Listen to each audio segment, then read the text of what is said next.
Hey guys, welcome back to Kiwi Classics and Customs. Now, if you're thinking the background here doesn't look very familiar, it's because it's not. I'm actually down here in Columbia, Tennessee with a good friend of mine, Kevin Tetz of Paintucation fame, Vice Grip Garage fame. Good dude. We've been friends for many years, and he wants me to give him a hand, which I'm very happy to do, on this little gem. Let me turn the camera around, guys. There you go. Camaro 74 or 5, I think it is. Don't quote me, guys. But it's not going to be. This is going to be turned into a split bumper Camaro, as you can see from the front. So now this is not a customer car. This is Kevin's personal car. So it's getting an LS for a Lady E. Nothing outrageous, but just a nice driver. Now,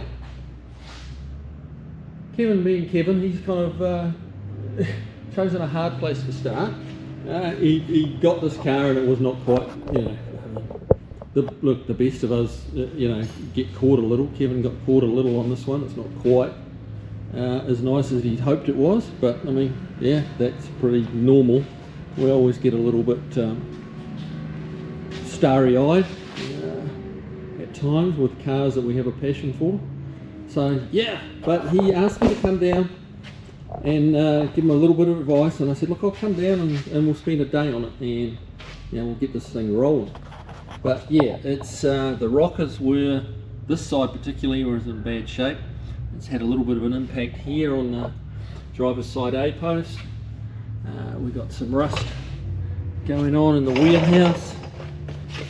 Gotta move this camera a bit more slowly, don't I, guys? Yeah. So we got a little bit to do, a little bit of work in front of us. We're going to get this rocker. We'll get all this. This is a rocker here, a part of it. So we've got to lose all that, and yeah, get ready.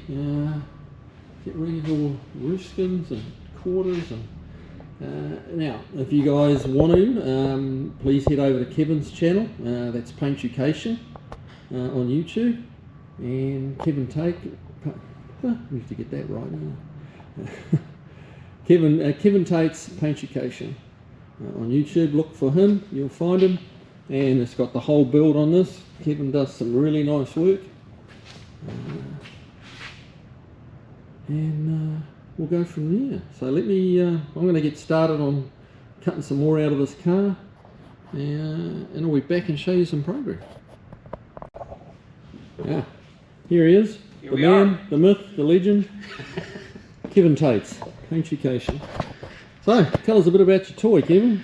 This was an accidental project. It started out as a parts car. I did some bartering with Derek Beeria from Vice Grip Garage, and I still have, and it's, if you hear the ticking sound in the background, it's that car rotting away. But it's a 76 Rally Sport I got from a friend, and with high hopes, and hoping to rebuild that car. I don't hate the big bumper cars, and it's a second-gen Camaro, so I thought, what a great project. And this had a bunch of the pieces that my first Rally Sport was missing.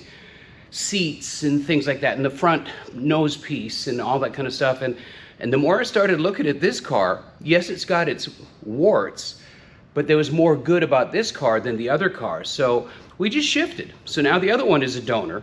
Right. We're going to get pieces out of it and use it. It's got good parts. It's got a limited slip differential in the back. It's got some pieces that this is missing. So, it's funny how things change.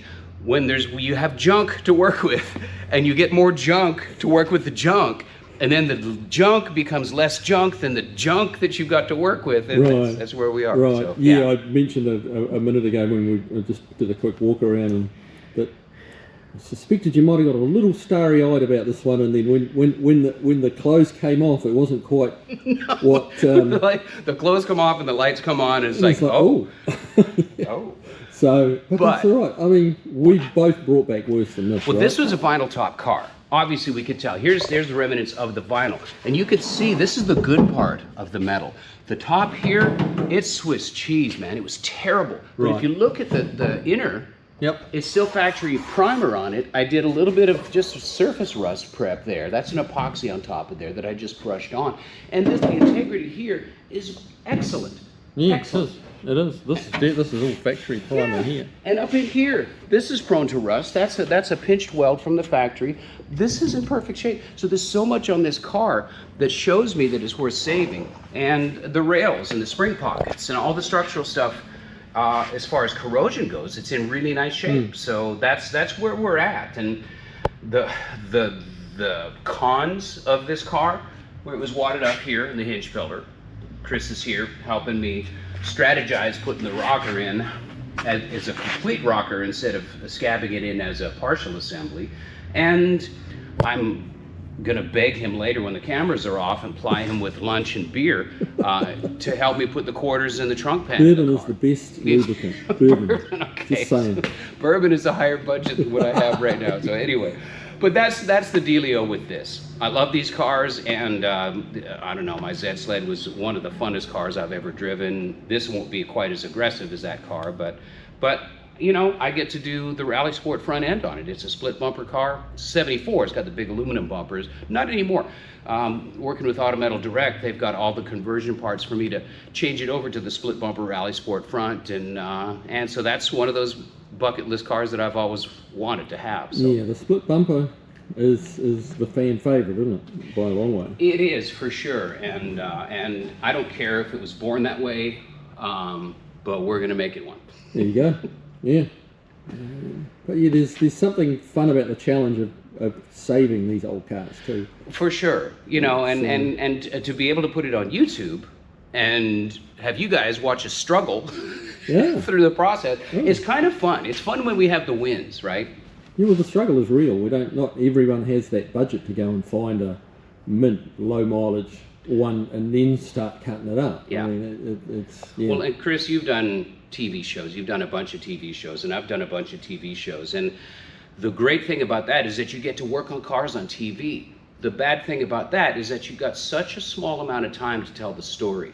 So I love the Kiwi Classics and Customs channel because you can show what you want to show and you can tell your truth. Yeah. It's not that we weren't telling the truth on TV, but we have such a small amount of it that we can actually speak to.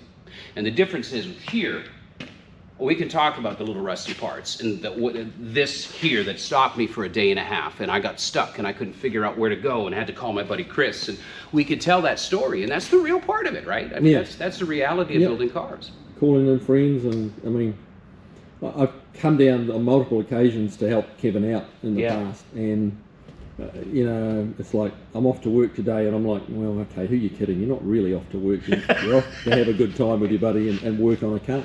Yeah. And that's it's like a honestly, it's like a recharge of the batteries. You get to work on something that you're not that you're just doing because you want to, and it's a breath of fresh air for me. So I've been kind of looking forward to today and tearing in and getting some stuff done. And I know, like from your point of view, Kevin, when someone does come in and it helps you kind of get over that hump, that recharges you as well, and you get going down the road and it gives you some more energy. I was talking to Judy this morning before I left the house, and I typically work with her on these videos, and I said, it's going to be so great working with Chris and to have somebody else's perspective. I work a lot with TC Pennick as well, and Chris is like this too, but I know that whatever Chris is doing, I can trust, and I know whatever TC is doing, I can trust, and Chris the same way with me, I hope. And so it's nice to work with somebody that you almost have that intangible communication with, and you know, we can point and grunt and nod, and we come to agreement on what it has to be done. So, there you go. So it's kind of cool, and also just to be in the same space as somebody else. But yeah. All right. Well, the clock marches on, so let's get some work done and get some progress. All right. All right. Well, me and Kevin have been busy, and got rid of all what was left of the old rocker. And a little bit extra, which, a little bit extra here, which will get pushed in, welded back into place. We did have to fight it a bit. If you look in the top of the screen there, you'll see the porta power. We've been winging on that thing because it turned out that the A-pillar was still pushed in, probably an inch still at the bottom. Yeah, at least. Yeah. which was making the rocker just not want to fit. It was fitting nice at the back end, but it was needing to marry up to the misshapen body. It was having to twist and roll, and it didn't want to do it. I had cut the original rocker out to relieve the pressure and porta powered it, and I got it to where the door actually fit in the hole, but it was kicked out at the top, which means this was in at the bottom, at the base. And there's action, reaction, cause and effect. If it's out at the top, that it just tells us, because the door's not going to twist. It's, well, effectively it ends up with a pivot point and a diagonal across the door. You've got your upper hinge, and that's further out, and it rocks on a diagonal through there. And the rocker panel was telling us that it wasn't happy, that it wasn't going up high enough. It was way out here, even though it fit at the back. And so we just had to apply some more brute force to it and push it out some more. It's something you got to be careful of, because it was tempting to want to just clamp the gaps. Which the rocker's fairly flexible when it's not welded to anything, and you can clamp. You can make it conform, but you got to ask yourself, why is it doing that? Why is it? Should I really be doing this? Is it easy? Yes. Should I be doing it? No, because usually the easy way is not the best way. No. And that's where a lot of cars get welded back together bent. Because they go, this is close enough.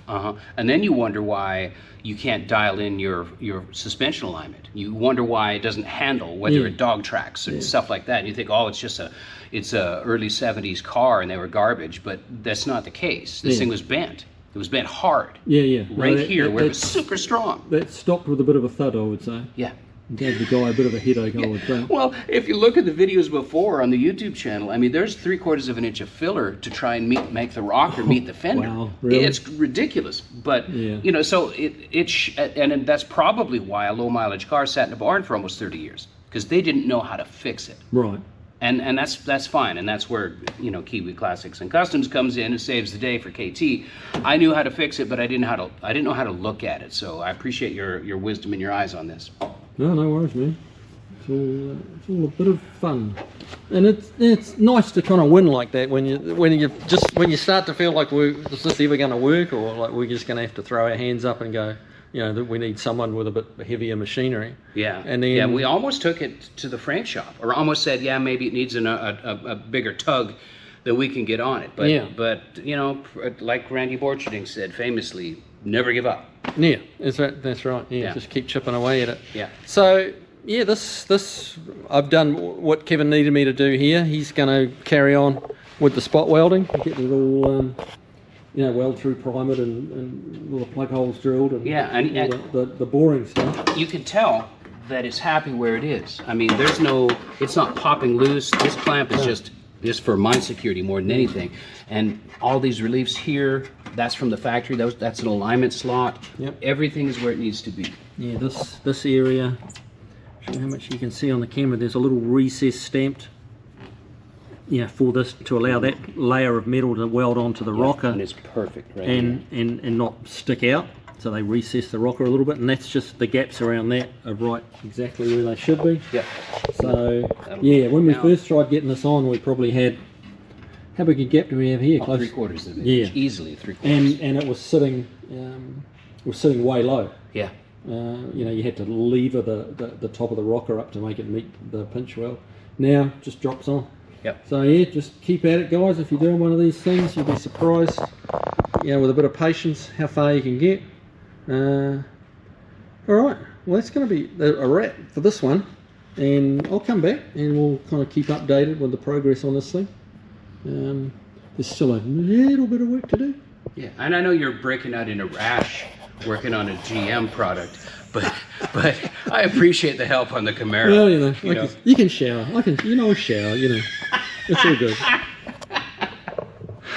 No, really, I like all of them. It doesn't matter which one they are. All right, guys. Well, that's it from me and Kev. I'll see you on the next video. Take care, guys.